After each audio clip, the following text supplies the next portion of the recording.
It's where you live, it's where you grow, it's where your dreams unfold.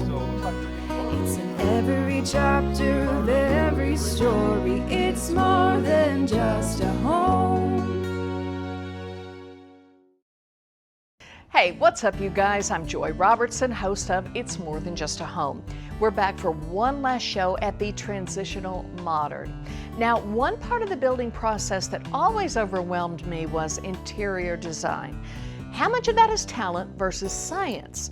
Can perfect interior design only be achieved by seasoned designers? Or, if I applied some common rules to design, is it possible to put together a beautiful home interior? Well, trust me, I don't think I have the touch, but Erica Lee certainly does. What height this should be from the sink is something that we study. She's the owner of Erica Lee Design Studios, and she's here to explain some of the science in a way that you and I can understand. And I think you'll like what she has to say. Here's Erica. Hey friends, how are you? So, all of you probably know somebody that you think has a really good eye and they're a really good decorator, and those are really great things. However, with interior design, there's just a little bit more. There's an element of science to what we do, technology, engineering, all these things, and there's parts and pieces that not everybody understands what we do. Some of those things are, so I'm gonna kind of do a montage. I'm trying to really blend like 15 years of experience into a 5-minute thing. So bear with me, we're gonna go really fast, and I'm gonna kind of jump from thing to thing just so you understand what really goes into the design of a home. First, fabrics. Did you know there's a double rub count? So there is actually a science where somebody sits in a piece and gets out. That is a double rub count. Each piece of fabric that we select has a scientific measure of double rub counts. It's an abrasion test, and it tells us how durable a fabric is. Number two, each fabric that we select has a cleaning code. Incredible. This actually has been treated. It has got a bleach cleaning code. So this fabric is bleachable. Why would we put this white sofa in this home with young kids? Well, because it's got a bleach cleaning code. We can bleach this with small amounts of bleach. Pieces of furniture do different things. People are like, I want to test out a piece of furniture before I sit in it. Well, there is such a thing as seat depth. We'll measure an individual. There is a seat depth dimension to every piece that we sell, a seat height, seat width, seat back height. All of this stuff is things that we take into consideration. Next, rugs. There are so many different calibers of rugs. This rug is a hand knot. What does that mean? High quality. Somebody took their time to knot each individual strand here, so it gets this really beautiful look. This is cleanable, it's washable, it's made of wool. The best rugs are made of wool.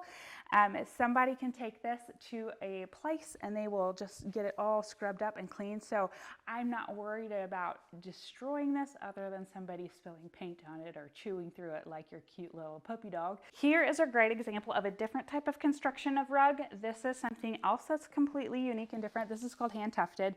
So it's a different way of constructing your rug. It's going to do different things, and understanding that is really important when you are being an educated consumer. Another thing, bedding. Bedding is super customizable. Everybody sleeps different and unique, and this is kind of our favorite way of dressing a bed.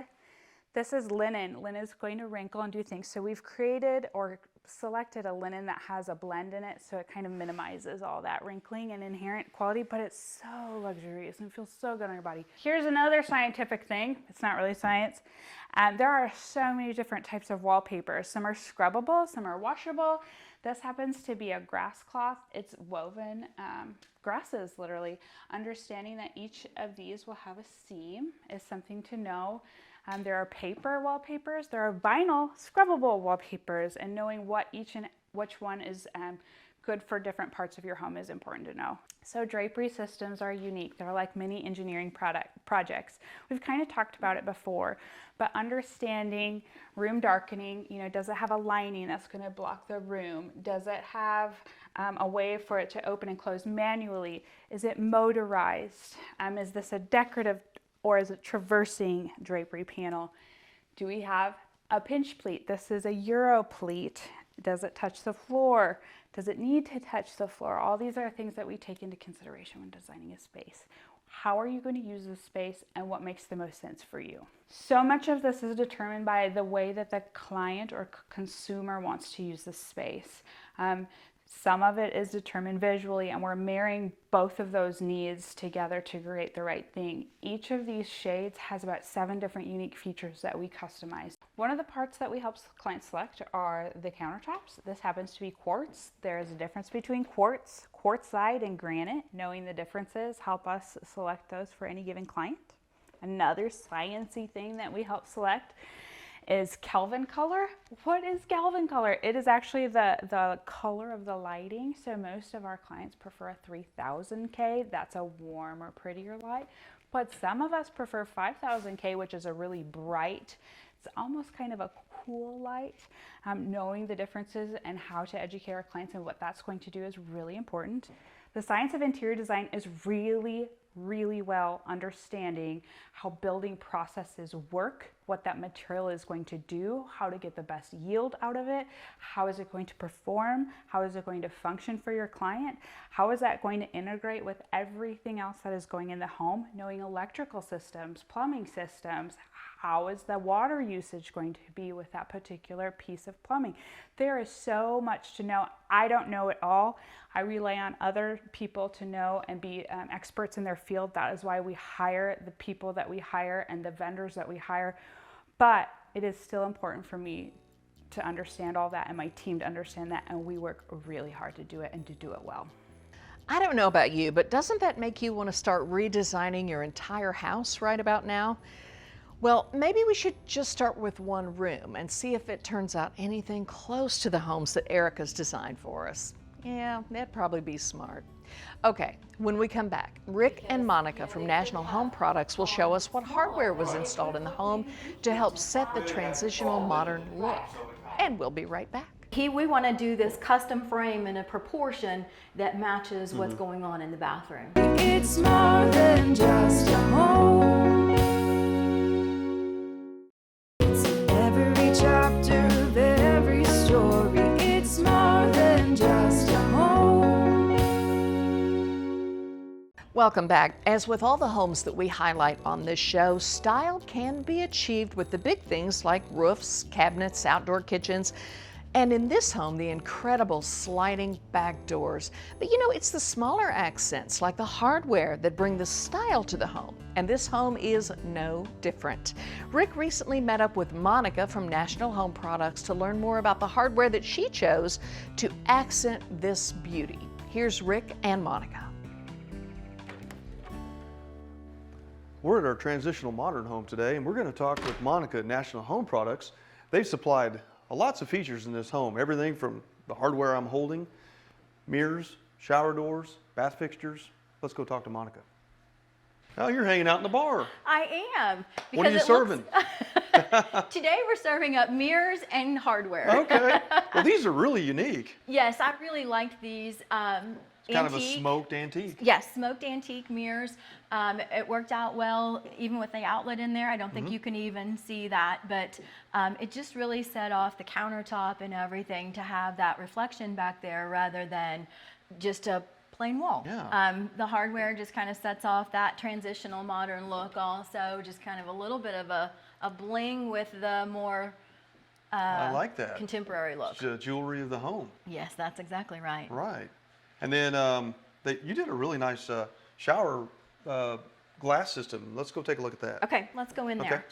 Okay. This is really nice. Yes, I think it turned out great. You know, proportion-wise too, you don't want it to look like it's a dinky piece of hardware, a piece of glass in here. So it worked out really well. It is, I know, you know, people look at that and they go, wow, that is a lot of glass too to take care of. It is, and I love the miter. The miter on the corner keeps it extra strong and just really looks nice. It's a nice finish. You know, you do a great job on the house, Rick, and you know, we don't want to put something in there that looks like I'll pay you later. So we've got this nice and sturdy with the clip in the panel it's at the top. Yeah, keeps the glass nice and sturdy. Again, a little more transitional modern with this handle that's got kind of a square look to it, but it is still round. So, and you know, with these doors, it'll go in and out. So Is that half-inch glass? It's actually the 3/8 inch 3/8? glass, but it Okay. is tempered. Okay. And the other thing with this is the Longs went with shower guard treated glass. So what that means is it's a lifetime finish, and it's actually baked into the glass, which makes it a lot easier to clean and keep clean. So you'll never see the white residue of your soap or the Is that water or right? anything like that. That's right. Nice. So. And this is some of your work as well. It is, yes. The frames and the mirrors, when we actually meet with Mark and Shelley, and they came in the showroom and picked out frames unique to each bathroom in the house. Okay. And so You cut the glass to the size and then you frame it just as you would artwork. Yes, we want to do this custom frame in a proportion that matches what's going on in the bathroom. So when I came in, I grabbed the door handle and I noticed how solid that felt. Tell us a little bit about the door hardware that you carry at your store. Okay, so the brand that we have used here is very good. It has a lifetime warranty on it, and Mark and Shelley went with a little bit of an upgrade on these to get the more decorative plate on them. Okay. So it's not just a round piece. Again, this design fits more of that transitional modern look. The same thing with the straight lever that they used on that. Okay. So this satin nickel finish does have a lifetime warranty on And it this also. is a Schlage brand. This is the Schlage brand, yes. And then the front door, I think, was that M-Tech? That is an M-Tech Okay. there. So this is kind of the fun bonus area. And they wanted to be able to display. They've got lighting, cabinets, floating shelves, and they've got some of your mirrors that you supplied. Yes. Now, you know, these actually are just, they're clear mirror as opposed to the antique or distressed mirror that we did downstairs. And I think it fits this light open area also. And they've done a great job displaying those and showing that off too. But it just looks really good bringing with the lights and everything underneath there. Kind of makes the room clear look mirror. larger too. It does, and that's, you know, part of what a mirror's job is. Right. And I know for a lot of my jobs, you'll provide exercise mirrors. We have done that quite a bit. Yeah. You know, and that there's all different ways of doing the exercise mirrors. Some people just want one big mirror. We've done walls of mirrors, so Those are pretty scary to bring in and out of the home. So.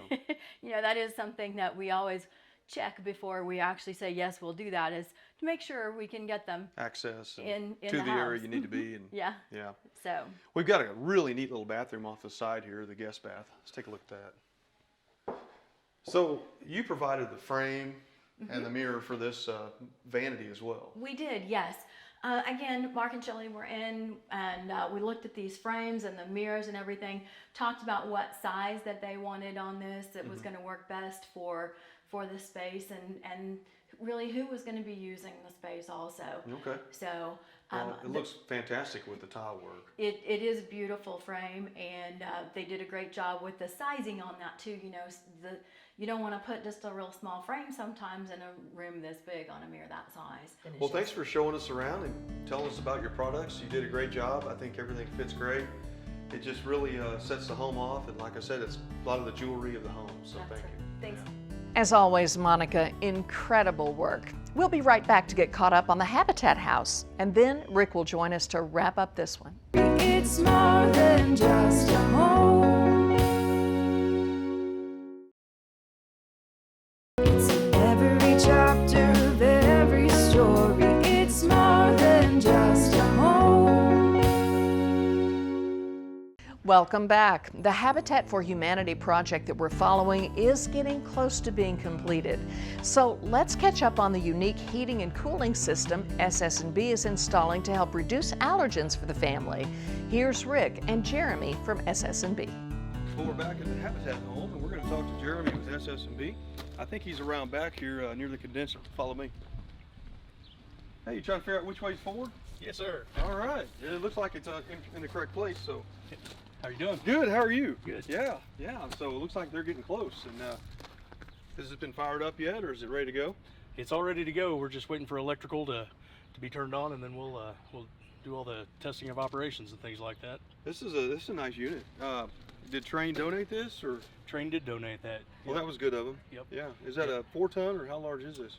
I think it's a 3.5 ton. 3.5. You got close. The home, I like how you did it. Basically, the main level is on a zone, and then it's the same condenser, same blower, which we'll go in and look at, but it's on a zone upstairs on its own, so you have 2 thermostats. Right. So you're able to keep each level at a different temperature. Yep.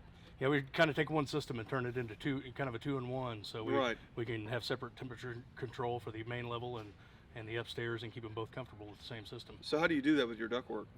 We've got a series of dampers that are tied to those thermostats, and if the upstairs damper needs to open to provide air conditioning upstairs, it'll do that. It kicks the unit on and keep the main level closed if it's not needed, or vice versa. Okay. Well, let's take a look at the furnace itself. You know, a lot of times when equipment does wear out, it's smart just to replace both the condenser and the blower or furnace at the same time.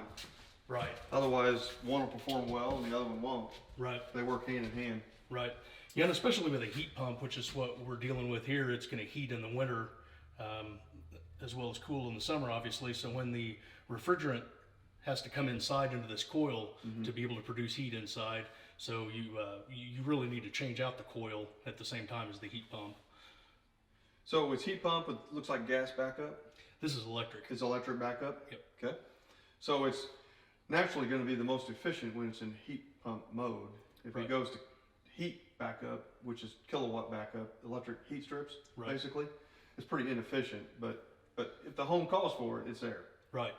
Yeah. So the heat pump will be the primary heat source, and normally down to about 30 degrees, 35 degrees, somewhere along in there, it will maintain the temperature inside the home. And then, as you mentioned, once it drops below that, then it'll have supplementary heaters that'll kick on and make sure that the home stays comfortable. Okay. What's it been like for you to assist in this home? I don't know if you've done other Habitat homes or not.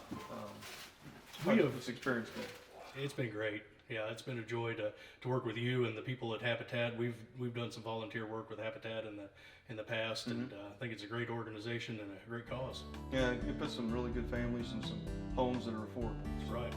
We want to thank Trane and SS&B Heating and Cooling for helping the Wilmoth family build the home of their dreams. And you know what? I think I see Rick out there on the golf course right now. Maybe we can get him to take a break and join us to wrap up the show. We'll be right back. It's more than just a home. It's in every chapter of every story. It's more than just a home. Welcome back to It's More Than Just a Home. This is one guy that's hard to slow down. You can hear construction around me. He's building one right next door. Okay, but first things first. Okay. This transitional modern that we are in right now, stunning work, stunning work. Well, thank you. Tell me about this house. Well, if you like really open, clean lines and an open concept, this is a home for you. You can see the doors next to us. I mean, they all slide against each other, so you can literally take the outside and bring the inside outside. You can. Vice versa. Exactly. Unbelievable. Even yeah. the screens on the screened-in porch are retractable, so you can open it up even more. But basically the home, we use the word transitional modern because to me it has some traditional features, but with modern elements. Very. Right. And it's a story and a half, so meaning we've got a really neat upstairs, curved up stairway that leads up to an upper level. Some of the upstairs is within a roof line, and some of it's actually a second story in the front. And so, and a really neat thing is there's a concrete balcony overlooking the golf course, and so you get to be able to sit out there and enjoy and make fun of everybody's swings. Yeah, the view here is, I mean, it's just unbeatable, really. But truly, you have seating areas out here, and again, it opens up wide to the golf course. Right. But you've also got the house here, and if the weather's right, this would be the perfect space to open up all these doors. But you've got a hot tub out here and an outdoor kitchen. I mean, what more could you want? Yeah, I mean, you're right. We've got an outdoor fireplace, sunken hot tub, dining, lounging.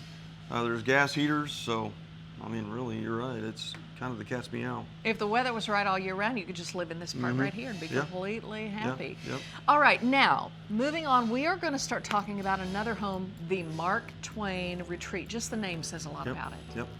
Well, that's it. I mean, you're looking out at God's country. I mean, you got Mark Twain. We're very fortunate to have those reservoirs in those areas, you know, that with the hills of the Ozarks, and that's where this house looks upon. It has a great setting. I can't wait for you to see it. There's just tons of details. Now remember, if you want to learn more about this beautiful home or any of the other ones, just go to RamseyBuilding.com. And what is it we say at the end? Well, until next time, let's go golfing. I'm for it. Let's do it. Okay. It's in every chapter of every story.